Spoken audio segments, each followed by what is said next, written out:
faço faculdade de medicina no oitavo período.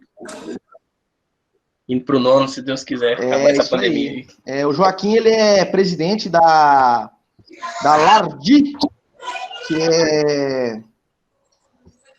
é a Liga Acadêmica de Radiologia e Diagnóstico por Imagem da Universidade do Estado de Mato Grosso. Qual é o projeto desenvolvido pela LARDI? Então, a LARDI, nós fazemos aulas, né, presenciais, abordando os diversos temas aí da radiologia, desde radiografia até os exames mais atuais, aí, mais disponíveis, né, passando pelo tomógrafo e também pela ressonância magnética. Futuramente a gente pretende introduzir aí o eco e também o ultrassom convencional, né. Uhum. Nós também temos aí já estamos desenvolvendo, né, para ver se a gente consegue um estágio presencial em alguma clínica de imagem aqui de Cáceres, ou no São Luís, ou no regional, ou em alguma outra clínica particular. A gente não pode falar o nome antes de estar lá dentro. Fechar a situação. Mas o objetivo é estudar anatomia e as doenças mais prevalentes aí, como elas se manifestam nos exames de imagem mais solicitados que a gente tem aqui, raio-x, ressonância e tomografia. É isso aí. É uma situação que a gente precisa estar sempre atenta, né? Já visto que a radiologia ela evolui, cada ano que se passa, nós temos novos métodos, novas abordagens, terapêutica, e a gente precisa cada vez mais trocar experiência, né? Então, esse tipo de evento, né? Ele, né, ainda mais na atual situação que nós estamos vivendo aí, tem o objetivo de engrandecer ainda mais a troca de experiência entre as diversas profissões. Manuel, seja bem-vindo, tudo bom? Pode se apresentar. Liga o áudio. Seu áudio está desligado. Habilita o áudio aí. Aí. Olá, boa noite. Boa noite. Boa noite. Pessoal, sejam muito bem-vindos aí. Peço desculpas que eu estou meio no improviso aqui. Estou na casa aqui dos meus pais, mas é isso aí. Seja bem-vindo aí. Essa apresentação, ela foi uma proposta que eu, juntamente com o Joaquim, né, minha formação sou técnico em radiologia, sou graduado em ciências biológicas e com pós-graduação na área de radiologia. E atualmente eu trabalho na área de docência, né, do ensino superior, tanto na Faculdade do Pantanal, quanto na Faculdade de Medicina da Unemat, né, e oriento aí a parte técnica da Liga de Radiologia, esses meninos aí que vêm demonstrando bastante vontade, força de vontade para que a gente possa melhorar essa troca de experiência e conhecimento. Mas já nesse sentido, a gente tem passado por diversas situações que a gente precisa evoluir, né? Evoluir. E aí eu convidei o Joaquim. Joaquim tem uma expertise muito grande na área de radiologia. Inclusive já tem um trabalho realizado, que é um estudo de caso, sobre estudos da aorta, né? Que se eu não me engano, eu acho que é o pseudoaneurisma de aorta associado a uma variação, né? Uma variação anatômica, que seria a aorta do lado direito, né? A aorta direita. E é importante que esses estudos de caso compreendam a anatomia e a patologia, né? Num contexto mais amplo, tanto para o técnico em radiologia, o tecnólogo em radiologia, ter esse conhecimento anatômico é importante para a realização dos exames de imagem. Aí, baseado nesse contexto, eu convidei ele para participar dessa apresentação, uma apresentação curta, né, breve, sobre a importância da angiotomografia de aorta dentro da radiologia nas doenças vasculares, né? Então, nós poderíamos dividir aí a aorta como doenças sindrômicas, né? Como o próprio aneurisma ou pseudoaneurisma, a dissecção aórtica, os hematomas intramurais, que são doenças que têm uma relação com a aorta. E por que a aorta é importante nesse estudo? A aorta é importante porque, anatomicamente, ela é a unidade vascular mais importante do nosso sistema orgânico, né? Ela leva sangue oxigenado para praticamente todos os nossos órgãos e tecidos, né? E qualquer relação patológica na aorta exige um cuidado do diagnóstico e do tratamento quanto mais precoce possível para evitar que a gente tenha aí complicações dependendo, aí o Joaquim ele pode até explicar para a gente as principais relações vasculares, né, com a aorta, outros vasos, e quais seriam as complicações quando a gente tem esses vasos envolvidos, né? Que clinicamente o paciente pode desenvolver vários tipos de sinais e sintomas, dependendo da localização em que ocorre uma determinada lesão, né? Então, o objetivo aqui é estudar um pouco a anatomia da aorta, fazer uma revisão anatômica da aorta, avaliar ela através dos exames de imagem, a importância de um protocolo bem feito para avaliação da aorta, a importância de um meio de contraste bem elaborado, bem injetado, com um grau de concentração adequado para que a gente possa avaliar o segmento aórtico. E aí, quando a gente fala sobre angiotomografia de aorta, a gente tem que entender que a aorta ela é uma unidade anatômica que compreende tanto a região torácica quanto a região supratorácica, né, na região do pescoço, e também a região abdominal. Então, a gente não pode restringir o estudo da aorta apenas ao tórax, ou ao abdômen, ou ao pescoço. A gente tem que avaliar o segmento desde a sua eminência, né, proximal, até os segmentos mais distais da aorta. Então, eu vou projetar aqui um slide para... Eu posso começar, Joaquim? Posso começar, né? Pode. Uma revisão anatômica. Olha aqui. Fazer uma revisão anatômica do que seria a aorta. E aí, depois ele fala das complicações, né? Então, vamos lá. Olha aqui. Então... como eu já tinha dito anteriormente, a aorta é uma unidade vascular, uma unidade anatômica, né, que tem a sua eminência no ventrículo esquerdo, né, do coração. O coração tem 4 câmaras: átrio direito, átrio esquerdo, ventrículo direito e ventrículo esquerdo.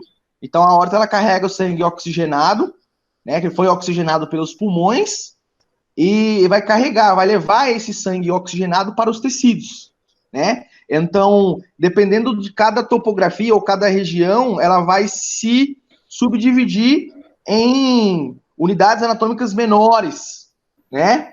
Então, para o pescoço, por exemplo, aqui eu tenho os vasos que levam o sangue pro crânio, para a cabeça, para os membros superiores direito e esquerdo. Mais inferior eu tenho as artérias renais que levam sangue para o sistema excretor.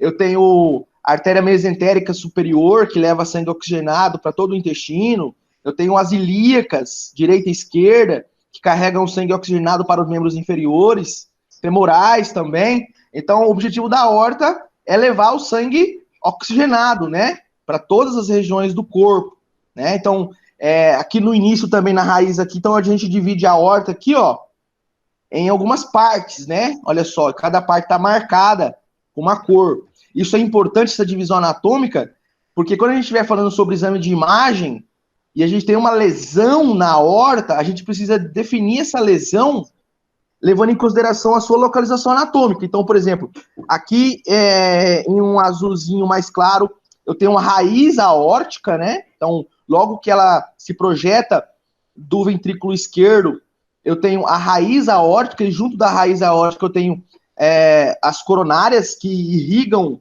toda a musculatura cardíaca, né? Os ramos coronarianos e segmentos, subsegmentos. Então, essa parte é importante porque lesões na raiz da aorta podem envolver válvulas, né? A válvula aórtica pode ser envolvida, ou sinais de gravidade, né? Quando envolvem a raiz aórtica. Em amarelo aqui eu tenho o ramo ascendente, né? Da aorta, então a aorta torácica, né? Então toda essa imagem amarela e vermelha, até aqui, próximo ao diafragma, é chamada de aorta torácica. Por quê? Porque ela se encontra no tórax, né? Então, a aorta torácica se divide, né, em raiz aórtica. Deixa eu só desligar aqui o meu, senão vai ficar pitando. Vamos voltar lá. Então, a aorta torácica se divide em aorta ascendente e aorta descendente, né? E o segmento transverso. Então, aqui tem o segmento transverso. Dos segmentos transversos, eu tenho os ramos supraórticos, tá? Que eu vou explicar na figura à direita. Mas aqui só em relação à segmentação, é o segmento transversal, né? Aqui eu tenho o segmento descendente, mas ainda faz parte da aorta torácica, né? E depois do diafragma, eu tenho em roxo ou lilás a aorta abdominal. Então, a gente divide a aorta, segmento aórtico, em segmento raiz aórtica, aorta ascendente, transversal, descendente, no tórax, e depois do diafragma, a aorta abdominal, tá? Então, isso é importante porque as lesões, elas serão descritas, caracterizadas, levando em consideração a sua localização anatômica, tá? Em relação aos vasos supraórticos aqui, eu posso dividir ele em 3 eminências aqui, ó. Ó, 3 eminências que levam o sangue oxigenado do ventrículo esquerdo para pescoço, cabeça e membros superiores, direito e esquerdo. Então, aqui, à direita do paciente, né, que é uma visão anterior, que é uma visão lateral, que é uma visão anterior, eu tenho o tronco braquiocefálico arterial, né, que se subdivide em carótida comum direita e subclávia direita, né, e esses outros 2 ramos aqui é a carótida comum esquerda e a subclávia esquerda. Então, são 3 ramos. Geralmente, né, anatomicamente normal, a gente tem essas 3 ramificações do segmento transverso da aorta, né, ou a crosta da aorta, ou o arco aórtico, tá? E aí, anatomicamente, relacionando com imagem, com a tomografia, então, no mesmo plano sagital, a gente percebe, né, olha só, aqui é a aorta, né, com meio de contraste, então é importante utilizar os exames de imagem, principalmente a tomografia computadorizada, que apresenta uma resolução de imagem muito boa. É importante a utilização do meio de contraste, então um meio de contraste positivo, mais seguro o não iônico, e que tem uma concentração elevada de iodo, para que a gente possa ter um exame com um padrão de otimização adequado para descrever as alterações, tá? Mas aqui é a aorta, ó, então aqui raiz da aorta, segmento ascendente, transverso, aorta descendente e a aorta abdominal, né? São as divisões anatômicas nos exames de imagem. Aqui eu já tenho os ramos tronco celíaco e artéria mesentérica superior, né?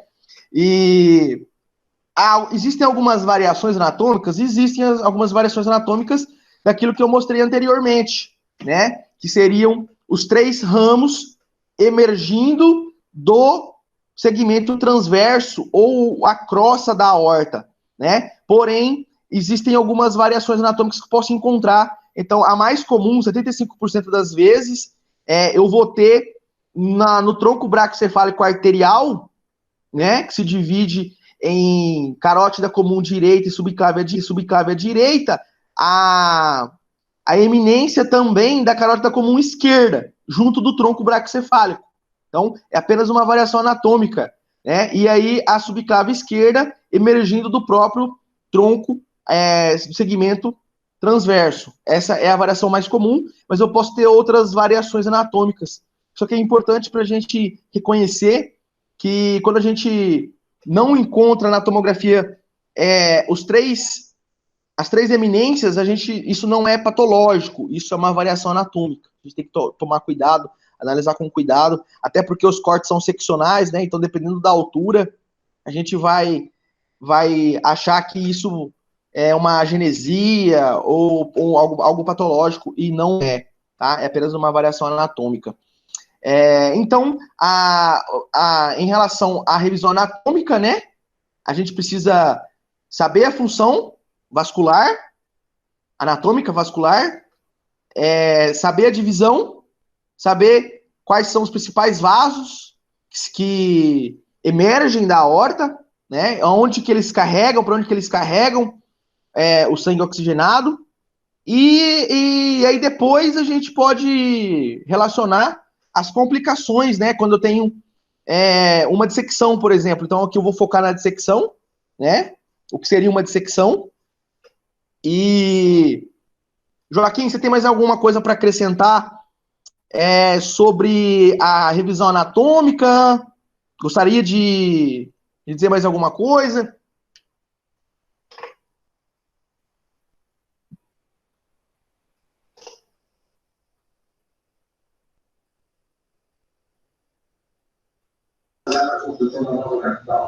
A nossa imagem ainda não tinha quando os povos já estavam no livro da comemoração. Os aviões faziam a fumaça, voltavam e se abaixavam. Então,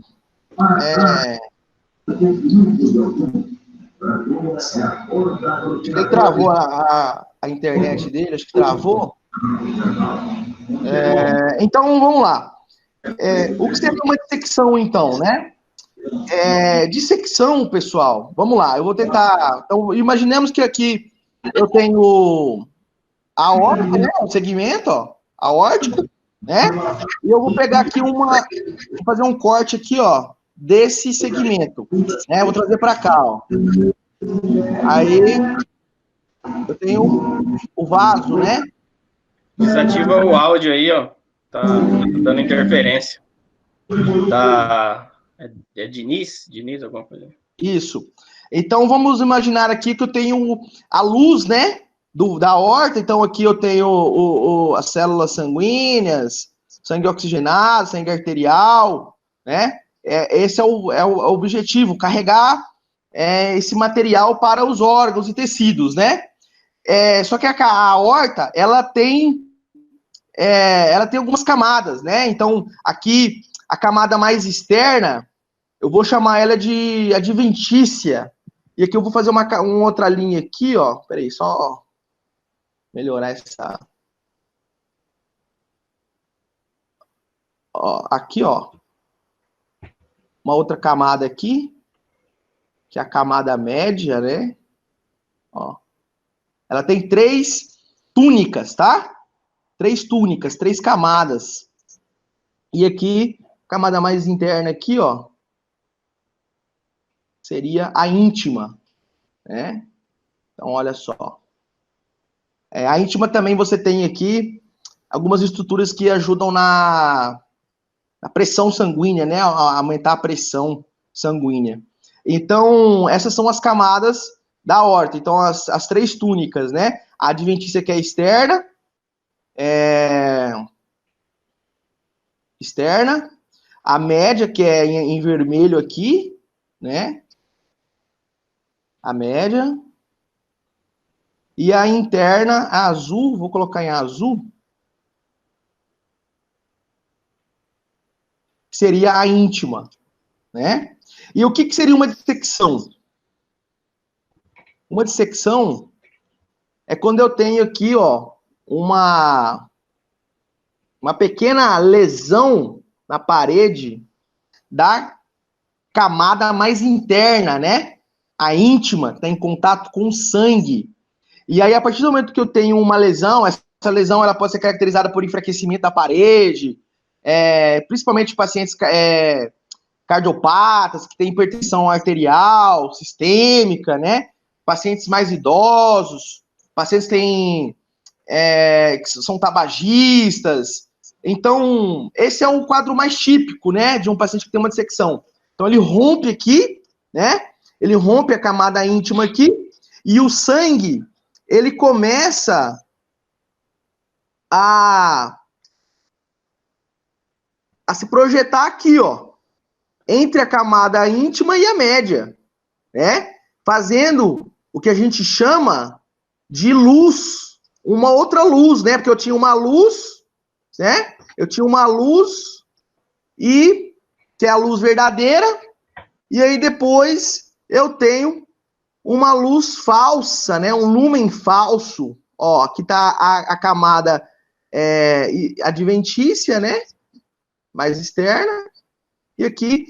E aí esse sangue, ele pode correr por essa luz falsa e depois ele vai voltar aqui. Ele vai voltar de novo para a luz verdadeira. Né? Mas o que seria aqui? Isso é uma dissecção, é o conceito de dissecção.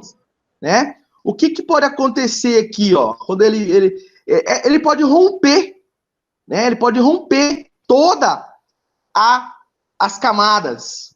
Então, isso, dependendo da localização anatômica onde ocorre esse rompimento total da parede, ou uma obstrução, uma compressão, o paciente vai desenvolver alguma doença, alguma complicação, né? Então, isso é uma dissecção. É quando eu tenho uma lesão na camada íntima da aorta, o sangue começa a correr entre a camada íntima e a média, vai criar uma segunda luz, né? Uma luz falsa e uma luz verdadeira. E aí a gente precisa reconhecer isso, né, no exame de imagem e caracterizar. Qual seria, por exemplo, a localização, o tipo de dissecção, se essa é uma dissecção verdadeira, falsa.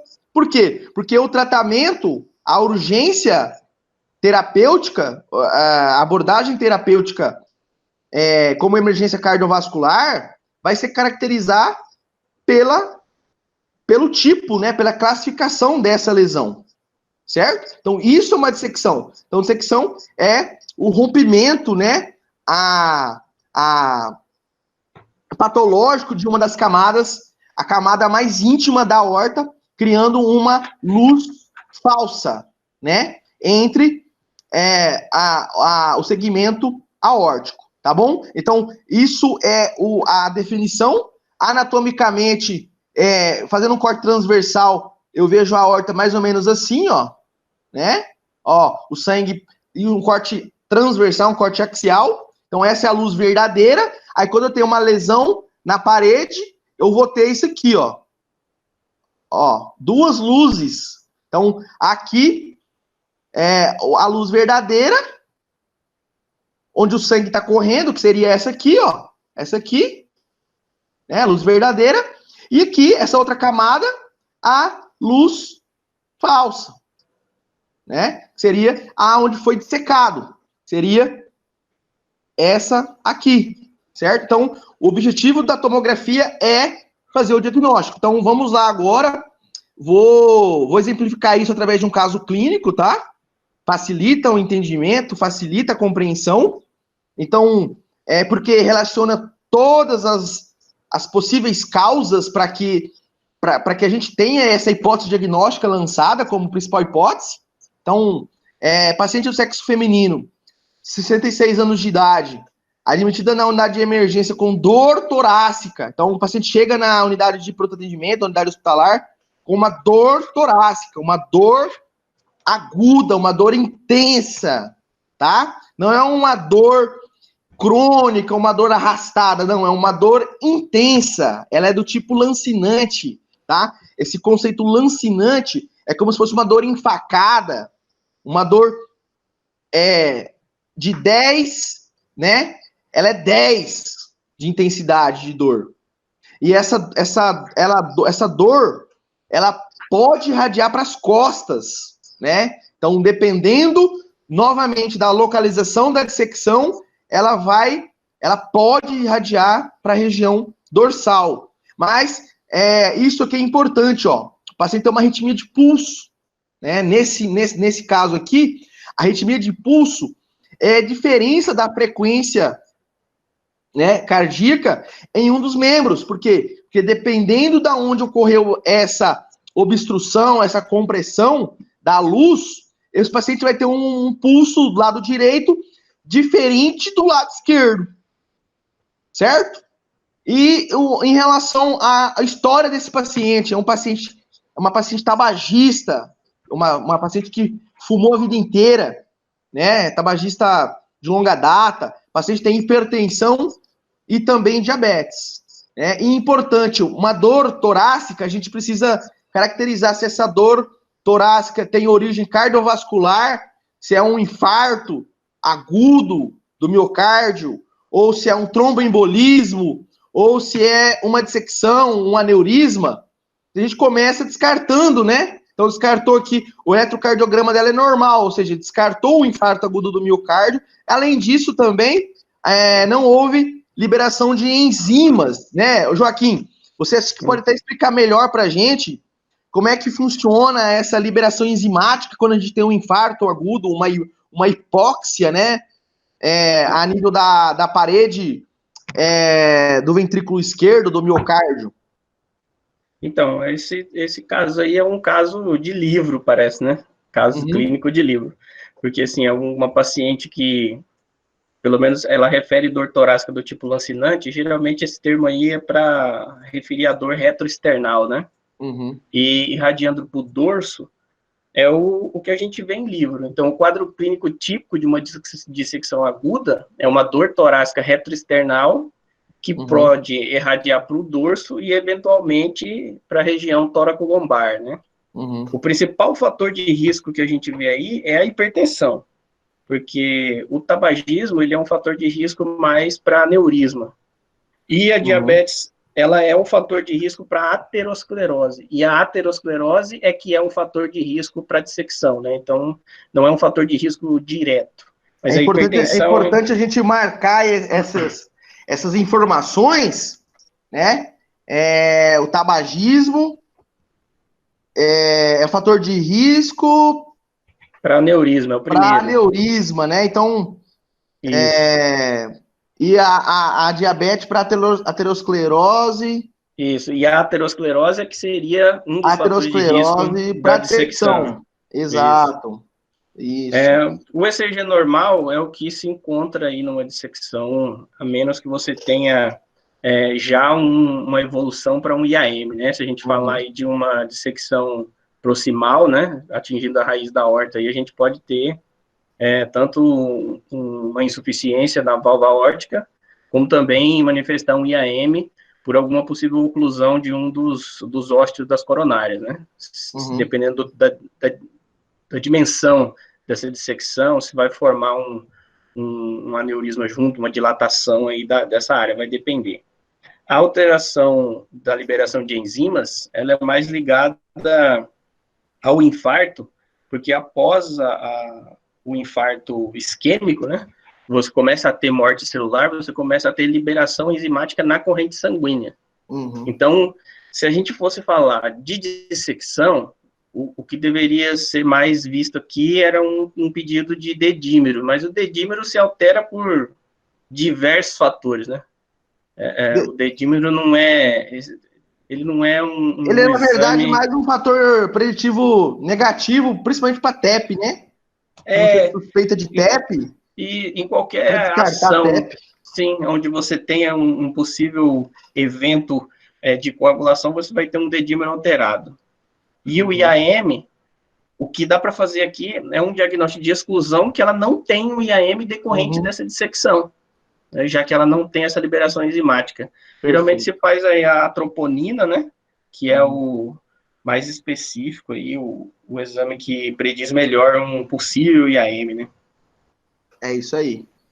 Então, aí foi solicitada, a princípio, uma radiografia de tórax, né? Então, a radiografia de tórax está aqui, né? A gente consegue, através dessa radiografia de tórax, não confirmar a dissecção, né? Não é um exame para confirmar a dissecção, mas é um exame que ajuda a gente a avaliar a área cardíaca, né? Então, descartar também algumas doenças do parênquima pulmonar, como pneumonia, algumas doenças relacionadas ao parênquima pulmonar que possa ter relação com a dor, né? Mas a gente consegue extrair aqui dessa radiografia um aumento, um alargamento do mediastino, né? Então, principalmente, esse alargamento ele está direcionado aqui ao lado direito do tórax, né? Lado direito da área cardíaca, esse alargamento aqui. E também um aumento aqui, ó, da crosta da aórtica. Importante aqui, Joaquim, olha só, a gente já, de forma bem subversiva, a gente já consegue determinar aqui que esse tronco... É o falso lumen, né? Não vou nem falar do falso lumen, não, porque não dá pra gente dividir se isso aqui é a aorta descendente com o falso lumen, né? Mas ela tá alargada, então ela tá aneurismática. Eu chamo de botão aórtico alongado. O botão aórtico tá alongado, então bate com o que você disse, né, do tabagismo. Então, pacientes tabagistas, geralmente, eles podem desenvolver o alargamento, né, o alongamento do... Então, eu posso pensar em um aneurisma aqui? Posso pensar, baseado na clínica do paciente e com a história dele, eu posso pensar que esse paciente tem um aneurisma, né? A princípio, um aneurisma. Depois, confirmado com os outros exames, eu posso chegar num aneurisma dissecante, né? Mas a princípio, inclusive, aqui o ramo, porque essa linha aqui não é a linha descendente, da aorta descendente. A aorta descendente, a linha dela é essa aqui, ó. Essa aqui, entendeu? Então não dá para mim determinar que isso aqui seja duas luzes, não dá. Mas dá para determinar que ela tá um pouco alargada aqui, ó. Até o ramo descendente, ó, tá um pouco alargado, né? Olha. Então, tá aneurismático? Pode tá. Mas o que chama atenção é esse alargamento do lado direito, ó. Porque eu tenho aqui do lado direito a linha paravertebral. Eu não consigo visualizar a linha paravertebral. Eu não consigo determinar o átrio direito. Ele é arredondado. Olha aqui, ó. O átrio direito eu não vejo aqui. Por quê? Porque tudo isso aqui, ó, é a aorta ascendente. O ramo ascendente que está alargado. A princípio, olhando aqui a radiografia de forma... ainda não de forma definitiva, né? De forma superficial, né? Mas aí a gente já pode indicar um outro exame aqui, que seria o quê? Que seria uma angiotomografia. Uma angiotomografia de tórax para avaliação da aorta, né? Então, aqui, esse é o exame, né? Uma tomografia de tórax com injeção de meio de contraste, ó. Eu sei que tem meio de contraste, porque aqui pela veia subclava ele está chegando no tórax, os vasos estão mais densos, né, hiperatenuados pelo meio de contraste, ó. Então, anatomicamente aqui eu tenho a veia cava superior, ó, Aqui a veia cava superior. Aqui estão todos aquelas três eminências da aorta. Então, que o tronco braquiocefálico arterial, a carótida comum esquerda e a subclávia esquerda. Né? São as três eminências da aorta. Se eu descer mais um pouquinho, olha lá. Elas se projetam do segmento transverso. Esse é o segmento transverso, né, da aorta. Então, aqui vem a cava superior, segmento transverso, né? Olha lá. Aí eu vou descendo um pouco mais os cortes. Aqui eu tenho já um corte a nível do tronco pulmonar, então, tronco da artéria pulmonar direita, pulmonar esquerda, e aqui eu tenho a projeção da aorta ascendente. Então, aqui eu já percebo que aquela imagem na radiografia de tórax do botão aórtico alongado é isso aqui, ó. Então, o normal, a gente pode até mensurar isso aqui, seu maior diâmetro, o normal é até 3 centímetros, né? O normal, o limite normal é 3 centímetros. Então, ele está com 5 pontos, quase 6 centímetros. Né? É critério cirúrgico, né? Então, é critério cirúrgico do aneurisma e critério de gravidade também, né? Então, eu tenho, a princípio, eu já sei que eu tenho um aneurisma na aorta ascendente, né? Preciso confirmar se eu tenho ou não dissecção, mas o normal é até 3, né? Acima disso, já é sinais de gravidade, sinais de uma abordagem, uma abordagem cirúrgica, né? Então, isso bate com o fato do paciente ser tabagista, né? E aqui eu tenho a aorta descendente, ó. Então, aqui eu ainda estou falando de aorta torácica, tá? Então, eu vou mostrar aqui todos os segmentos, ó. Aqui a área cardíaca, né? Essa aqui é a área cardíaca, ventrículo direito, ventrículo esquerdo, átrio direito e átrio esquerdo, né? E aqui, essa aqui é a raiz aórtica, ó. Ó, aqui é a raiz aórtica, ó. Essa é a primeira porção, o primeiro segmento da aorta, raiz aórtica. Eu vou acompanhar essa imagem, né? Ó, essa imagem, vou acompanhar. Aqui já é o segmento ascendente, né? Aí, segmento ascendente, então o segmento ascendente está aneurismático. Aqui eu tenho o segmento transverso, e aí depois tudo isso aqui é o segmento da aorta torácica descendente, ó, descendente, né? E aí ela vai até a região do diafragma, né, os pilares diafragmáticos, ó, e aí se transforma em aorta abdominal, olha lá.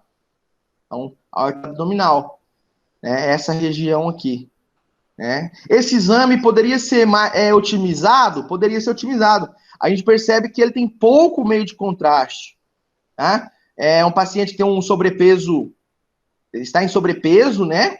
Então, a concentração de meio de contraste iodado tem que ser maior, a quantidade de contraste também tem que ser maior do que para uma pessoa normal.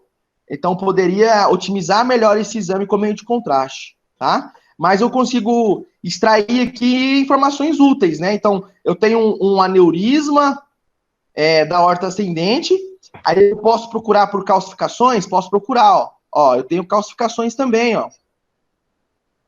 Isso aqui são calcificações, ó. Né? Então, calcificações na aorta. Então, placa de aterosclerose, ó. Aqui também, ó. Ó. Então, a calcificação ela é mais densa, né? Então, o ideal aqui seria analisar essa imagem, né? Na fase pré-contraste, que é essa aqui, ó. Então, é nessa fase pré-contraste que eu procuro por calcificações, ó. Olha lá, isso aqui são essa fase sem meio de contraste, ó. Então, eu tenho calcificação no segmento transverso, né? Eu tenho calcificação aqui, no segmento da aorta abdominal. Então, também coaduna com o fato do paciente ser diabético, né? Então, fator de risco, né? Para desenvolver. Então, eu posso, nessa própria imagem, posso reformatar ela no plano sagital, ó. Ó, olha lá, ó, as áreas de calcificação, né? Então, sempre que eu vou analisar calcificações, ó, é sempre na fase pré-contraste. Então, para o técnico, para o tecnólogo de radiologia, é importante a fase pré-contraste. Qual é a importância? Busca de calcificações, né? Então, a gente busca todas as calcificações fisiológicas ou não na fase pré-contraste. Por quê? Porque na fase contrastada, a gente tem aumento da densidade. Então, as calcificações são estruturas densas. Então, quando eu tenho a injeção de meio de contraste, eu posso avaliar de forma concomitante tanto as calcificações quanto o meio de contraste e não ser capaz de diferenciar uma coisa da outra, tá? Então, a fase pré-contraste, ela é importante nesse sentido, tá? Então, eu avalio, né, essas alterações. Deixa eu só ver quem que tinha alguém chegando aqui. Tá. Então, e o que eu vou fazer? Eu vou procurar, então, aquele sinal das luzes, né? Sinal das duas luzes. O normal, então, é não ter. Aqui, as duas... O normal é isso aqui, ó. É eu pegar o vaso, ó, e visualizar o vaso com contraste, a luz sem nenhum flap, sem nenhuma área de dissecção. Porque quando eu tenho o flap, que é a divisão da parede da íntima e da média, eu vou ter uma linha dividindo. Então, isso é o normal, tá? Esse aqui é um vaso, ó, normal, ó, sem secção. Agora, eu vou procurar, então, essa possível dissecção, ó. Então, aqui eu já percebo, ó, que eu tenho uma... Eu vou melhorar um pouquinho aqui ó, olha aqui, ó. Essa imagem aqui, ó.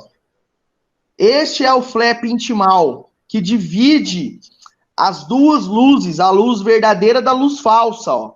Ó, olha aqui, ó. E importante que ela começa aqui na raiz aórtica, ó, bem sutil aqui, né? E ela vai se agravando, né, por toda a aorta ascendente, ó, ascendente,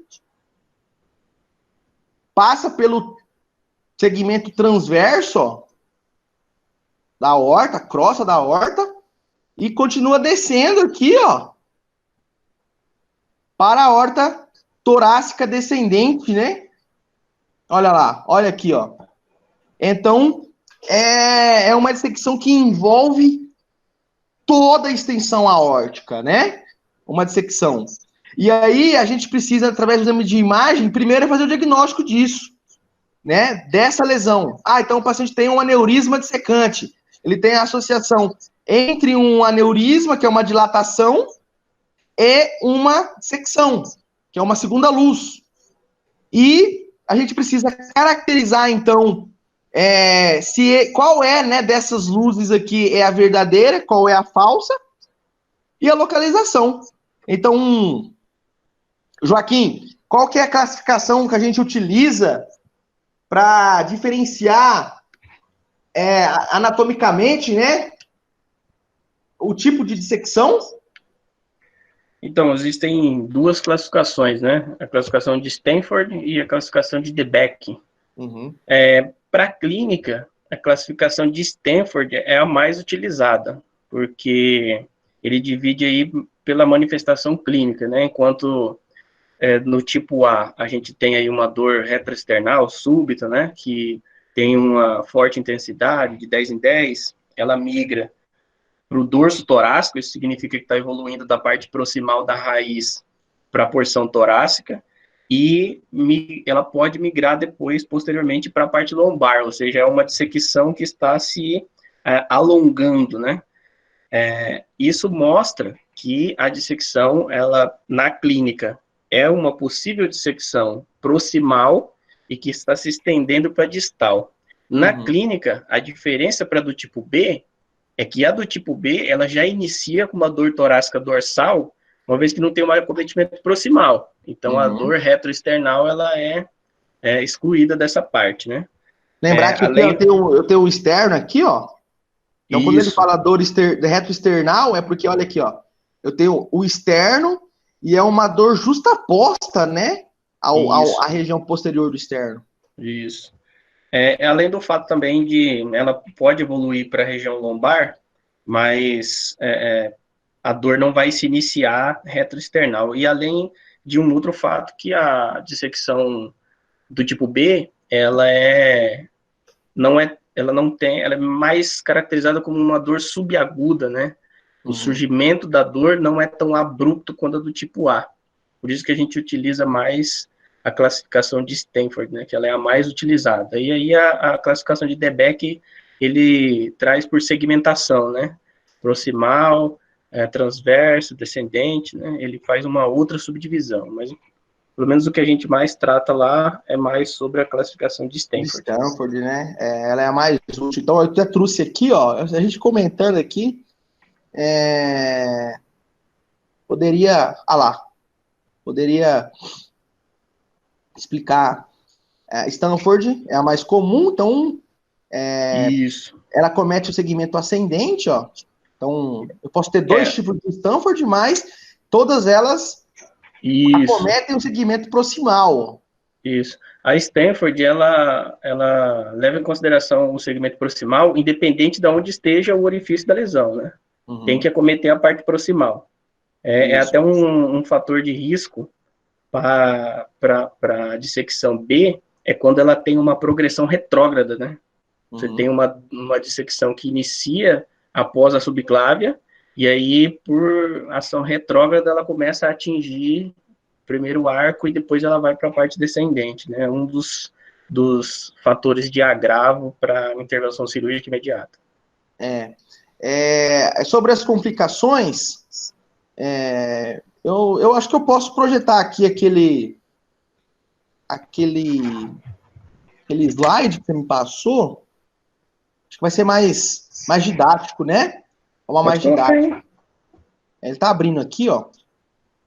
Só para a gente ressaltar sobre a importância da localização anatômica das dissecções, levando em consideração aonde elas iniciam e quais são os vasos segmentares que elas acometem, a gente pode ter diversos graus e tipos de complicações. Então, eu vou só projetar aqui, para facilitar o entendimento. Devia ter aberto ele antes, mas na prática do dia a dia, a gente precisa indicar o exame, né, correto, indicar o meio de contraste, né? É importante estabelecer uma dose criteriosa de meio de contraste. É um exame que tem que ser feito sob acompanhamento do médico, né? Seja do médico radiologista ou seja do médico assistente, aquele que acompanha o paciente, e fazer esse diagnóstico quanto mais breve possível, né?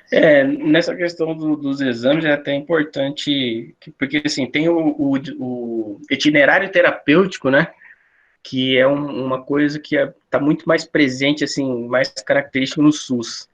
Então, primeiro você solicita a radiografia, e aí a partir da suspeita clínica e da imagem, você tem a possibilidade de solicitar um outro exame, né, um eco transtorácico ou uma tomografia, né? O SUS, ele tem essa questão do itinerário terapêutico, a menos que seja uma emergência clínica, né, e você precise executar. Então, assim, exame de imagem no paciente estável, o raio-x e a tomografia ou o ecotransetorácico, dependendo aí da disponibilidade. É importante falar do eco, né? Foi importante falar do eco. Paciente instável, o ideal seria o eco transesofágico. Aquele na beira do leito, né? Isso, porque justamente por isso, né? O eco transesofágico no paciente instável, ele pode ser feito à beira do leito já dentro da emergência, né? Então, isso facilita os procedimentos que virão a seguir. Mas aí a gente tem, nós temos, por exemplo, dissecção crônica, né? Após 2 semanas de curso aí, a gente já considera como uma dissecção crônica.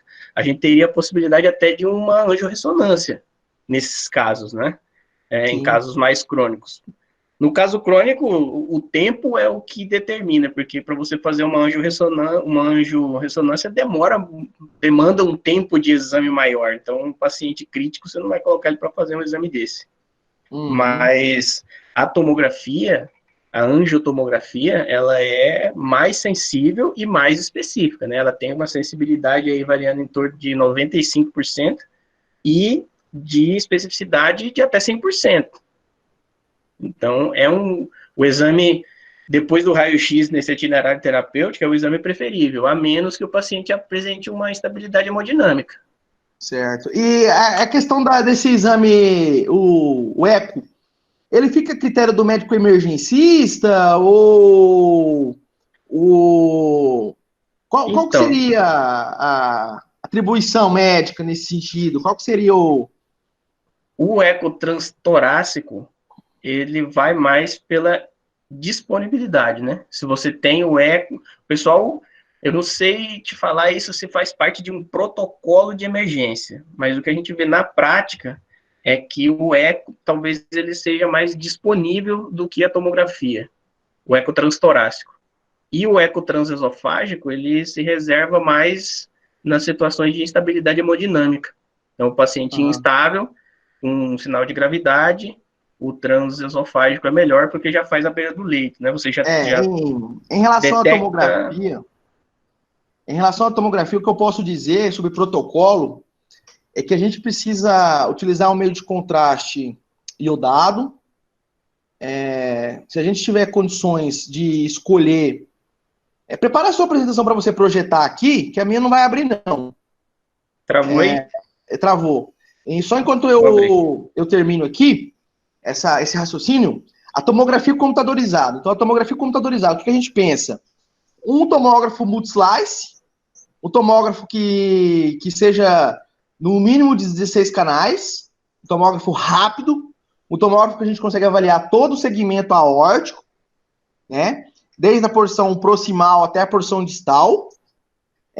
Um tomógrafo, um exame utilizando o meio de contraste iodado.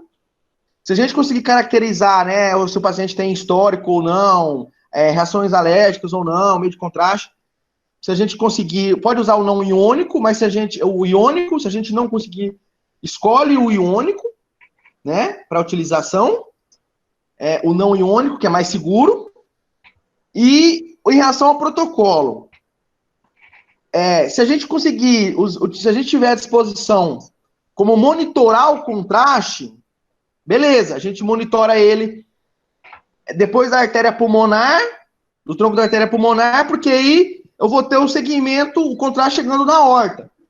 Se eu não tenho, eu uso um delay, que é um atraso de 18 segundos, 15 segundos, que é para pegar o contraste na sua maior concentração no segmento aórtico, né?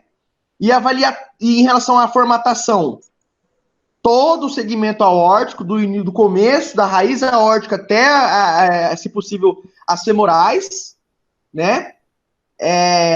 Reformatar nos planos sagital e coronal, importante, caracterizar, né? Fotografar esses planos e, às vezes, até usar uma projeção de intensidade máxima, que aí você consegue o MIP, né?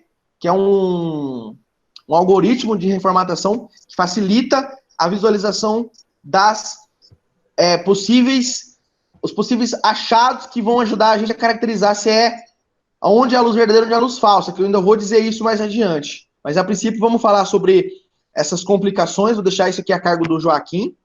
Pode, por favor, Joaquim. Então, eu separei aqui aquilo que eu acho que é de mais importante para falar sobre essas complicações aí. Mas, assim, o que a gente tem de início, né, já visto aqui a anatomia que a gente já viu, o tamponamento cardíaco, né, que é um extravasamento aí de sangue do lúmen vascular para o espaço pericárdico, e aí esse tamponamento cardíaco pode levar a uma parada cardiorrespiratória, né? Você tem como sinal clínico aí principal um abafamento das bolhas cardíacas, né? Exercendo uma pressão externa, aí você pode ter uma PCR. Ainda que um dos sinais clínicos, além do que tinha no próprio caso, que é a arritmia de pulso, nós podemos ter uma diferença de pressão arterial entre os membros, né? Quando essa diferença de pressão dos membros superiores for maior que 20 milímetros de mercúrio, você tem aí um possível acometimento das subclávias. Então, se for uma análise clínica primeiro, antes do exame de imagem, o médico ele já pode começar a pensar que essa dissecção está atingindo aí o arco aórtico, né, seria o segmento transverso. Aqui também nós temos ainda nessa parte proximal, nós podemos ter um infarto, né, um infarto agudo do miocárdio, porque essa dissecção, ela pode deformar o folheto da válvula aórtica, e aí a gente sabe que é justamente aí que nós temos os ósteos das coronárias, né? Então, você pode ter uma isquemia miocárdica decorrente de uma dissecção, dependendo aí dessa extensão e se atinge ou não essa região da raiz da aorta. Aqui nós temos o acometimento das carótidas, né? Quando você tem uma dissecção que pega o segmento transverso da aorta, você pode ter como manifestação clínica um déficit neurofocal ou ainda um sopro carotídeo. Então, isso indica que existe um acometimento do segmento transverso e que está se refletindo nas carótidas, ou em uma delas, ou em ambas, né? E aí o indivíduo pode ter tanto uma manifestação neural quanto o sopro. Nós também podemos ter uma das coisas que é mais grave também, né?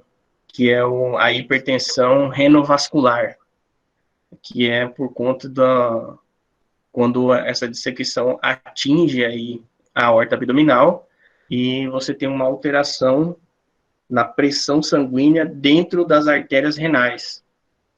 Além dessa hipertensão renovascular, você pode ter uma hipoperfusão quando o rim ele começa a ser nutrido pela falsa luz ao invés da verdadeira, e você pode ter um infarto renal, né, por uma isquemia, já que a quantidade de sangue que vai chegar vai ser insuficiente, né?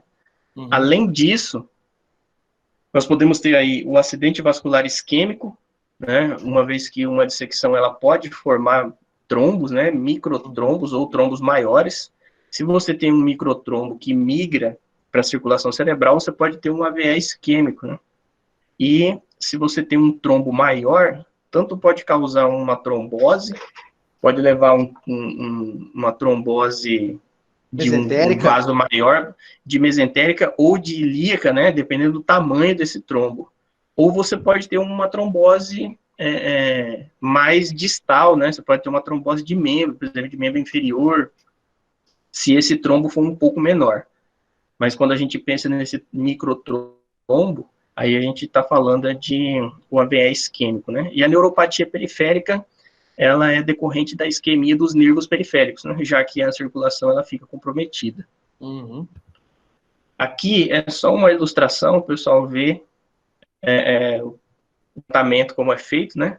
Quando a gente tem um caso como esse, que seria uma dissecção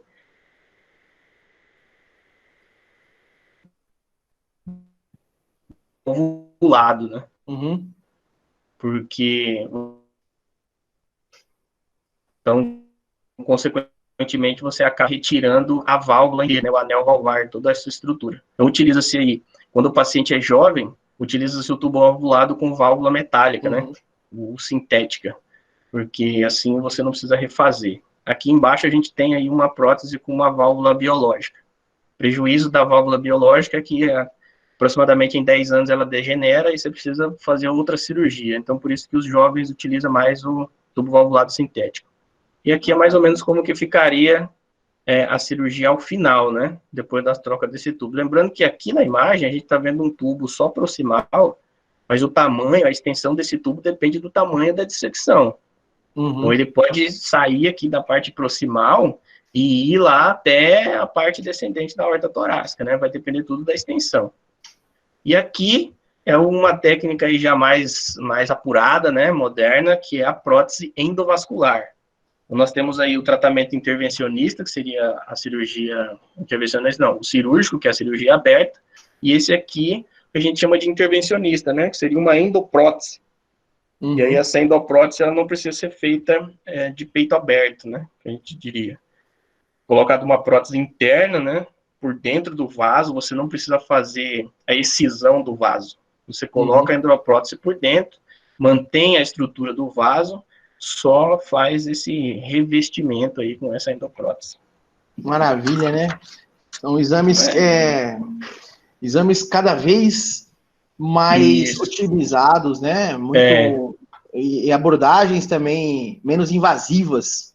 Isso melhora a sobrevida do paciente, melhora pós-operatório. Isso, exatamente, né? Melhora o prognóstico do paciente, né? O paciente E aí, para a gente poder só finalizar aqui, eu vou... o Joaquim falou das complicações, falou do tratamento, e aqui eu só vou projetar aqui como é que a gente avalia, né? Como que a gente diferencia uma luz verdadeira de uma luz falsa. Isso é importante, tanto para o profissional da radiologia, quanto para o médico, para o radiologista, para o cardiologista, para o cirurgião vascular, né? Como que a gente diferencia? Então, eu tenho lá, então, duas luzes, né? E aí eu tenho uma luz que é luz verdadeira e uma luz que é luz falsa. Então, existem alguns fatores, características que me ajudam, tá? Auxiliam a inferir qual é a luz verdadeira e qual é a luz falsa. Então, principalmente, na fase pré-contraste, na fase não contrastada, eu procuro por calcificações. Então, áreas de calcificações, quando elas existem, e aí o Joaquim, ele citou muito bem, que as placas de aterosclerose são comuns para o paciente diabético, né? Diabético é um fator de risco até para dissecção.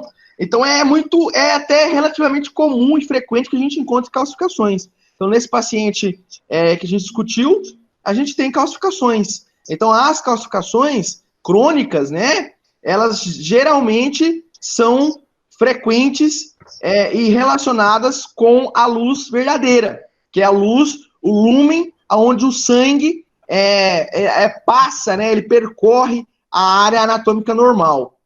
E a gente também pode encontrar, né, quando a gente tem duas luzes, geralmente, e aqui é importante ressaltar o geralmente, a luz menor, né, é a luz verdadeira.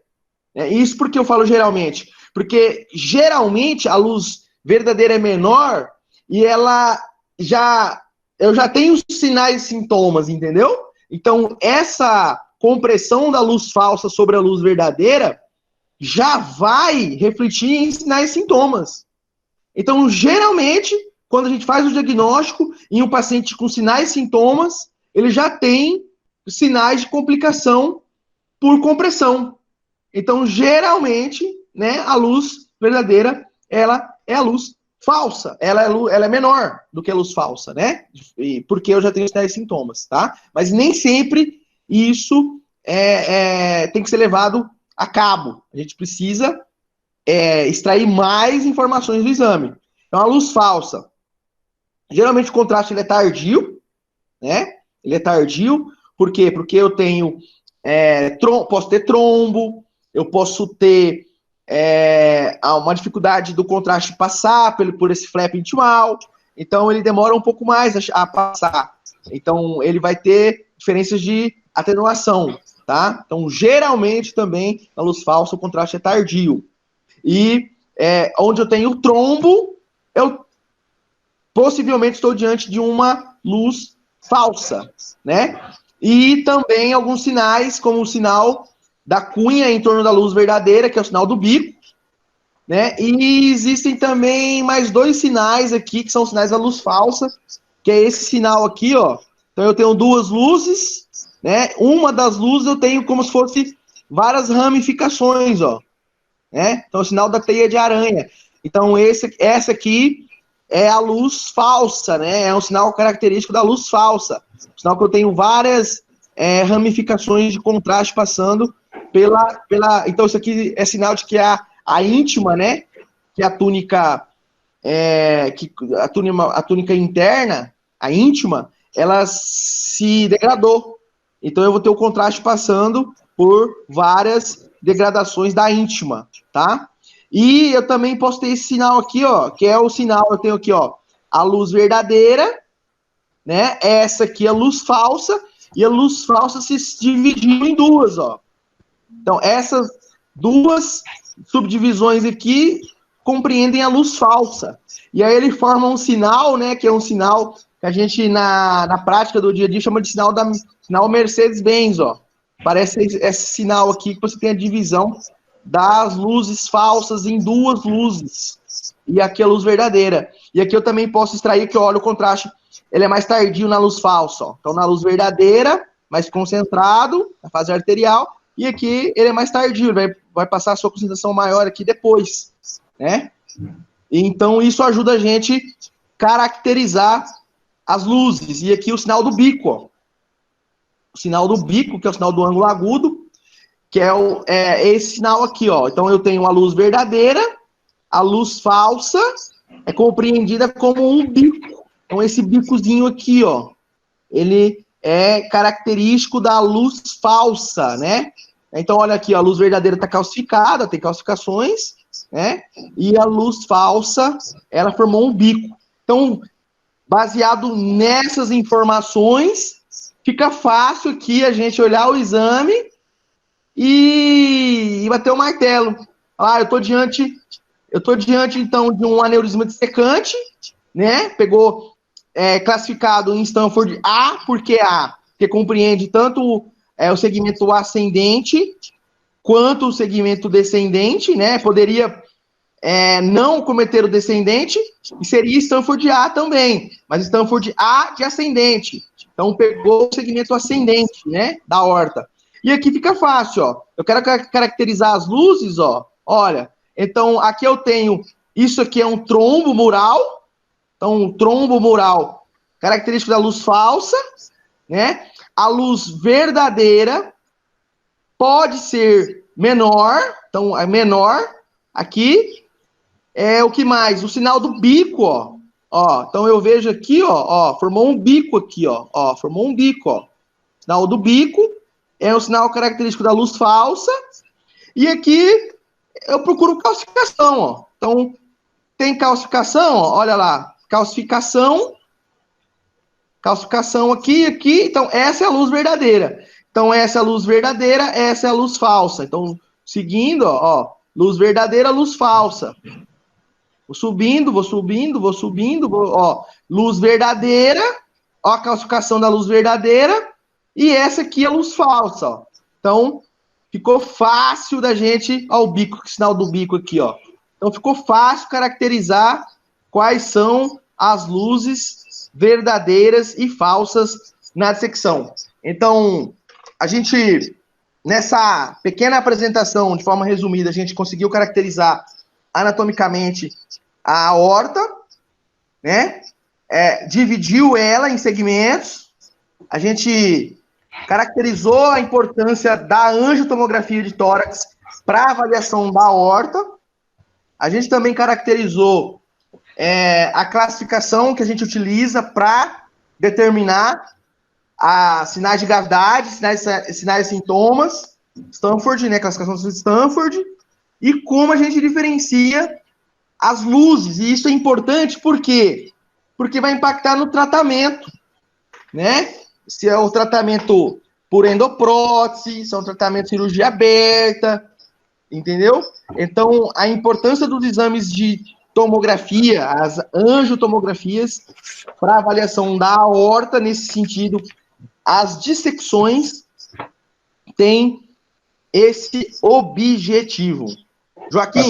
Até porque a classificação de Stanford B, ela tem a possibilidade do tratamento conservador não cirúrgico, né? Exatamente. Medicamentoso, controle por exame de imagem, a gente pode controlar ali, avaliar por um período, né, a cada 6 meses, 1 ano, dependendo como esse paciente evolui, né? Exatamente. E mais alguma consideração que você gostaria de fazer? Não, já falamos bem, já. Falamos bem. Emanuel, algumas pessoas aqui, João, Davidson, gostariam de fazer alguma pergunta, alguma observação? Sejam bem-vindos aí. Eu sei que está todo mundo com problema de internet. Nesses últimos tempos, estão cada vez mais limitadas, tá? Mas de antemão eu gostaria de dizer que essa conferência, ela recebe, sob meu convite, o acadêmico de medicina Joaquim Miguel, né? Que é diretor da Liga de Radiologia da Unemate, e ela será gravada, né? Ela está sendo gravada para depois ser disponibilizada nas nossas redes sociais, inclusive da própria Liga de Radiologia. Isso aí, valeu, professor, pelo convite. Valeu, galera aí que acompanhou. Feriadão, essa hora, né? Não é fácil. Exatamente. Manuel. Só queria tirar uma dúvida. Quanto à dissecação aórtica, quanto à classificação de Stanford, ela se dá na porção proximal, né? No arco, né? Início ali. Só essa dúvidazinha. Joaquim, por favor. A classificação de Stanford, o principal é a parte proximal ali da aorta ascendente. Isso. Não é nem do arco. Da parte ascendente, da raiz até a parte ascendente, né? Porque, assim, o que se considera no Stanford é que quando você tem um acometimento proximal, a evolução para uma dissecção que vá para o arco ou possivelmente para a aorta torácica descendente, ela só é uma progressão, né? Então você diferencia aquela que tem o proximal e aquela que não tem a parte proximal, que seria o Stanford B. Stanford B. Isso. Aí dentro da clínica fica principalmente a manifestação da dor retroesternal, né? Se você tem uma dor retroesternal, ou ela é uma possível Stanford A ou uma Stanford B que teve uma progressão retrógrada, mas é muito mais difícil de acontecer, né? É importante ressaltar também que a mortalidade, ela aumenta, né? Quando você tem Stanford A. Isso. Então, a chance de romper, né, todas as camadas na classificação de Stanford A é maior, o risco de morte. Então, a cada hora que passa, o risco de morte aumenta gradativamente. Inclusive, o tratamento, a abordagem, ela tem que ser o mais imediata possível para Stanford A. Né? Então, tem uns critérios certinhos, eu não lembro todos. Mas, assim, a do tipo A, o tratamento é sempre cirúrgico. A do tipo B, se o paciente tiver hemodinamicamente estável e assintomático, você faz o tratamento conservador. O principal fator é controlar a pressão arterial, né? Então, utiliza-se ou propranolol ou labetalol, eu acho que se usa. Uhum. E do tipo B, eu não tenho certeza se é o labetalol, mas eu acho que é. E do tipo B, só faz a cirurgia se ele tiver uma complicação. Aí, das complicações, existe a dor persistente, a dilatação maior que 5,5, a isquemia, qualquer sinal de isquemia, se tiver uma propagação distal, ou se ela tiver uma dissecção retrógrada. Esse eu sei que é do tipo B, acompanhado desses fatores, faz o procedimento cirúrgico. Se não, se for assintomático, se não tiver dor persistente, faz o tratamento conservador, e a do tipo A, sempre cirúrgico. Beleza. Esse menino mata pau mesmo, hein? Excelente. Davidson, seja bem-vindo. Alguma observação? E aí? Eu tô meio perdido, cheguei agora. É assim mesmo, nós estamos falando sobre a dissecção aórtica, a importância da tomografia computadorizada, protocolo para angiotomografia de aorta. Bacana. Né? O que a gente consegue, tanto de forma clínica, eu trouxe o Joaquim para que o Joaquim fale e demande mais tempo explicando essas dimensões clínicas da doença, né? Já que ele tem uma formação na área voltada à área médica, então a gente acaba unindo as duas coisas aqui: formação na área de imagem e a formação dele na área de médica, para que a gente possa engrandecer ainda mais esse debate, né? Essa aula será disponibilizada, tá? Depois, e a gente tem a previsão. O Emanuel, ele lançou aí lançou mão dessa ideia, que é que a gente possa estar desenvolvendo esse tipo de trabalho, fazendo a nossa parte, né? Como profissional de saúde, como acadêmico, como pessoas que objetivam engrandecer e enaltecer a nossa profissão, debatendo, discutindo e trazendo conhecimento de forma genuína, né? Então, agradecer ao Emanuel pelo convite, agradecer ao Joaquim pelo bate-bola, bola na rede, como ele sempre, nunca mijou na ervinha, né? Sempre esteve lá à disposição. E caso vocês tenham aí mais alguma coisa a dizer, alguma coisa a agregar, estejam... Eu quero agradecer aí ao Joaquim, né, por ter cedido esse espaço aí com a gente, né, e aceito o nosso convite.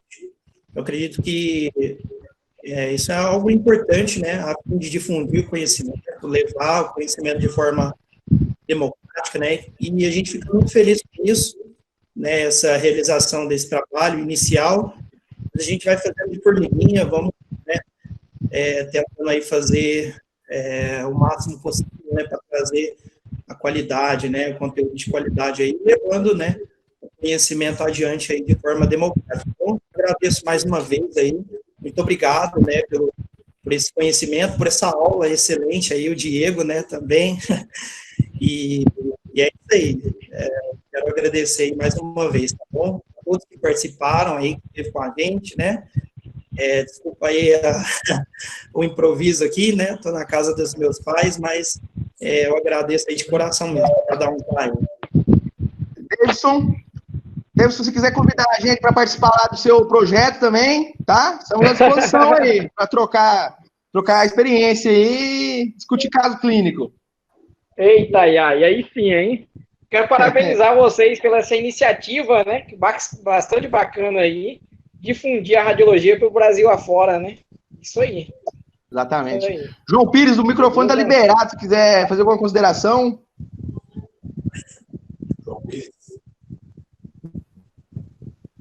É isso aí. Pessoal, agradecer mais uma vez aí, tá? Até a próxima, obrigadão e fiquem todos com Deus. Amém. Tudo de bom. Valeu. Até mais. Valeu, galera. Falou, galera. Obrigado aí, um abraço. Um abraço. Até mais. Tchau, tchau.